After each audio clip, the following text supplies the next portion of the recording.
दोस्तों, 22 जनवरी को अयोध्या में राम मंदिर का उद्घाटन होने वाला है, जिसके उपलक्ष्य में सभी लोगों के घर पर पीले चावल भिजवाए गए हैं।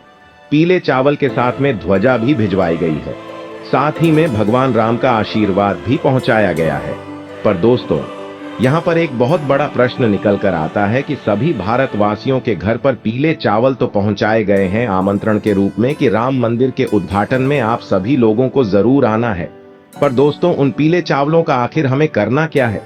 देखिए, कई सारे लोग ये बात भी कहेंगे कि भाई हमारे पास तो बहुत ही कम चावल के दाने आए हैं। कुछ लोग ये कहेंगे भाई हमारे पास तो भरपूर मात्रा में चावल के दाने आए हैं, मतलब निमंत्रण स्वरूप आए हैं।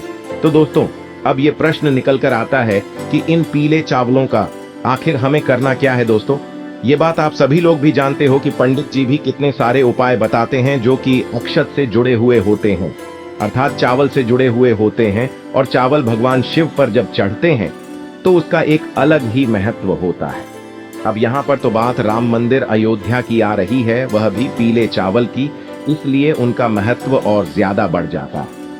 अगर दोस्तों यही चावल आप लोगों के घर पर आए हुए हैं तो इन चावलों का हमें क्या करना है? क्या एक जगह रख देना है? क्या कहीं पर रख देना है? क्या करें हम इनका? तो इसी की जानकारी हम आपको इस वीडियो में बताने वाले हैं। और आप लोग भी गलती मत करना, यह चावल बहुत ही ज्यादा कीमती है।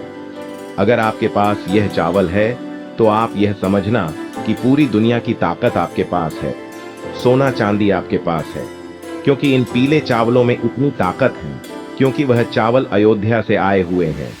और जिन लोगों को अभी तक ये पीले चावल नहीं मिले हुए हैं तो उनको क्या करना है, वह भी हम आपको बताते हैं। देखिए, सबसे पहली चीज, अगर आप लोगों के घर पर भी पीले चावल पहुंच गए हैं जो कि अयोध्या राम मंदिर के उद्घाटन के हैं, तो आप यह समझिए कि आप बहुत किस्मत वाले हैं।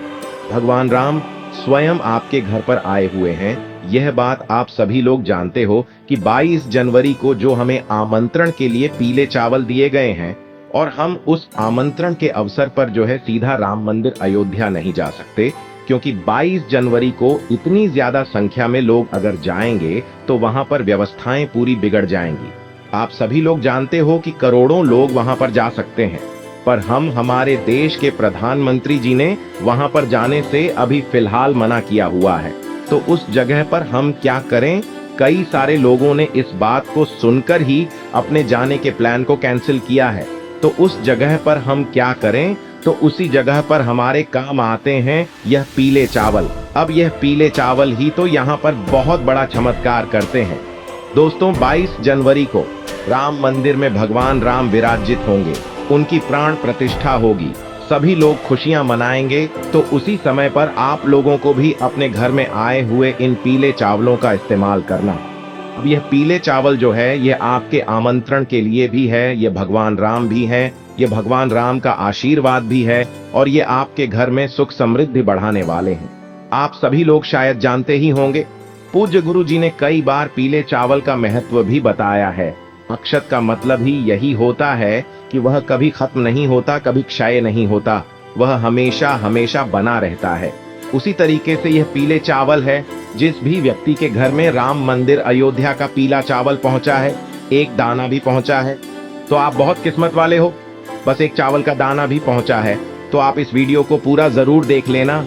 तो देखिए दोस्तों, सबसे पहली चीज, अगर आपके घर में राम मंदिर के पीले चावल पहुंचे हुए हैं तो इन पीले चावलों को आपको बहुत ही संभाल कर रखना है, क्योंकि राम भगवान खुद आपके घर पर आए हुए हैं। आप खुद तो वहां पर उस दिन नहीं जा सकते जिस दिन उनके प्राण प्रतिष्ठा हो रही है। तो राम मंदिर से राम भगवान ने अपना एक स्वरूप आपके लिए भेजा हुआ, वह किसी भी रूप में आ सकते हैं, तो पीले चावल के रूप में आप उन्हें समझ सकते हैं। पहला कारण तो यह हो गया। उसके बाद में दूसरा जो कारण है वो है कि इन चावलों में राम भगवान का आशीर्वाद है। अब इस आशीर्वाद को आप कैसे ले सकते हो? आशीर्वाद तो आपके पास पहुंच के आया है, बस आपको इस आशीर्वाद को सही जगह पर पहुंचाने की जरूरत है। तो देखिए, आपके पास जितने भी चावल के दाने आए हुए हैं, आप अपने घर में अलग अलग स्थानों पर एक चावल का दाना रख दो। ये चावल का दाना आशीर्वाद स्वरूप है राम भगवान का। अब देखिए, आपको क्या करना है। जैसे आपके घर की तिजोरी है, जहां पर आप धन रखते हो, पैसा रखते हैं, और आप चाहते हो कि वो जगह कभी भी खाली ना हो। अक्षय का मतलब ही यही होता है। अक्षत को आप जहां पर भी रख देते हो वह कभी उस जगह को खाली होने ही नहीं देता। और जब राम भगवान के आशीर्वाद के चावल हो, राम भगवान के आमंत्रण के चावल हो, फिर इससे अच्छी बात और क्या हो सकती है। तो आप एक चावल का दाना या ज्यादा मात्रा में हो तो जितने चाहो आप उतने रख सकते हो, पर हम आपको कम से कम बता रहे हैं क्योंकि कई सारे लोगों को कम से कम दाने यहाँ पर मिले हुए हैं। तो एक चावल का दाना आपको लेना है और अपने घर की तिजोरी में जाकर रख देना है। ये हमने आपको पहला बता दिया। उसके बाद में दोस्तों दूसरा है अपने घर के मंदिर में। ये तो हम आपको आखिर में बताएंगे, फिर आप अपने घर के मंदिर में रख देना है। पहला आपने तिजोरी होती है वहां पर रख दिया। अब दूसरे दाने की बात करें तो दोस्तों दूसरा दाना आप ले जाना अपने घर के रसोई घर में, जहां पर आप भोजन बनाते हो, ताकि जब आप भोजन बनाओ उस समय भी भगवान का आशीर्वाद आप पर बना रहे और आपका जो भोजन है वह बहुत ही स्वादिष्ट बने।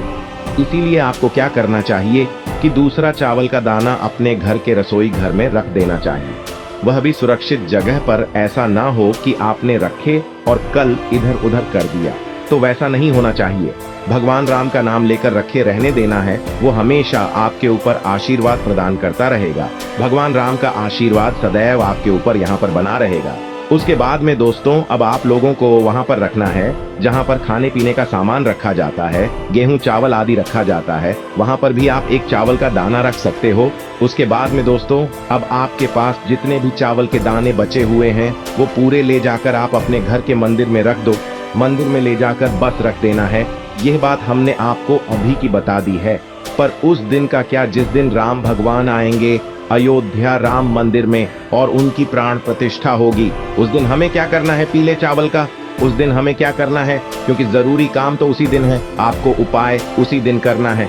ये जो पीले चावल आप लोगों के लिए आए हुए हैं, क्योंकि आप लोग तो जा नहीं पाए हो ना, मतलब नहीं जा पाओगे क्योंकि बहुत ज्यादा भीड़ होगी और कई सारे करोड़ों लोग नहीं जा पाएंगे, तो उनके लिए ये पीले चावल काम आएंगे। आपको करना क्या है, देखो जब भी भगवान राम की प्राण प्रतिष्ठा होनी है तो वह दोस्तों अब आप लोगों को अपने घर पर कुछ विशेष स्थानों पर दीपक लगाने हैं। मतलब भगवान का पूजन करने के बाद में देखिए आपको क्या करना है, आपकी जितनी क्षमता हो उतने मिट्टी के दीपक लेना है और उन दीपकों में लंबी बाती का प्रयोग करना है। लंबी बाती रखकर आपके पास जो तेल हो वो उनके अंदर डाल देना है। अब देखिए विशेष रूप से हम कुछ स्थान बता रहे हैं, बाकी आपकी जो मर्जी हो आप उस जगह पर दीपक रख सकते हो। सबसे पहला स्थान है दोस्तों आप अपने घर के रसोई घर में जाकर पहला दीपक रख दो, क्योंकि आपके पितरों के लिए भी हो जाएगा, आपके रसोई घर के लिए भी हो जाएगा। अगर आप पितरों के लिए अलग से रखना चाहते हो तो दक्षिण की तरफ बाती का मुख करके रखना, क्योंकि दक्षिण की तरफ ही बाती का मुख करके पितरों के लिए रखा जाता है। दूसरे दीपक की बात करें तो वो आप लोग अपने घर में जो तुलसी मैया होगी उनके लिए रख देना। तीसरे दीपक की बात करें तो दोस्तों यह आपको अपने घर के मुख्य द्वार पर रखना है, जो आपका मेन गेट है वहां पर रखना है। और दोस्तों चौथा दीपक भी आपको अपने घर के मुख्य द्वार पर ही रखना है, मतलब कि दोनों तरफ आपके दीपक रखे होने चाहिए, एक साइड नहीं दोनों तरफ रखे होने चाहिए। और पांचवा दीपक आप अपने घर में ही अच्छी सी जगह देखकर रख दीजिएगा, क्योंकि उस दिन कहीं पर भी अंधेरा नहीं होना चाहिए। इस बात का आप लोगों को ध्यान रखना है। बस दोस्तों यहाँ पर यह आपकी पूजन विधि पूरी हो जाती है। भगवान राम उनके स्वागत के लिए हम यहाँ पर पूरी तैयारी कर चुके हैं। इसके बाद में दोस्तों अगर आपको आतिशबाजी करनी होती है तो बिल्कुल आप कर सकते हैं, क्योंकि भगवान राम आए हैं तो वहीं उनके स्वागत के लिए आप लोग जितना ज्यादा खुशी मनाओगे उनकी भी कृपा आपके ऊपर उतनी ही ज्यादा होगी। अब आपने जिन चावल का पूजन किया है वह चावल हमेशा आप अपने पास सुरक्षित रखना, उन्हें संभाल कर रखना, क्योंकि वह भगवान का आशीर्वाद है, आपके पास सदैव बना रहेगा अक्षत के रूप में। बस दोस्तों यही जानकारी हम आप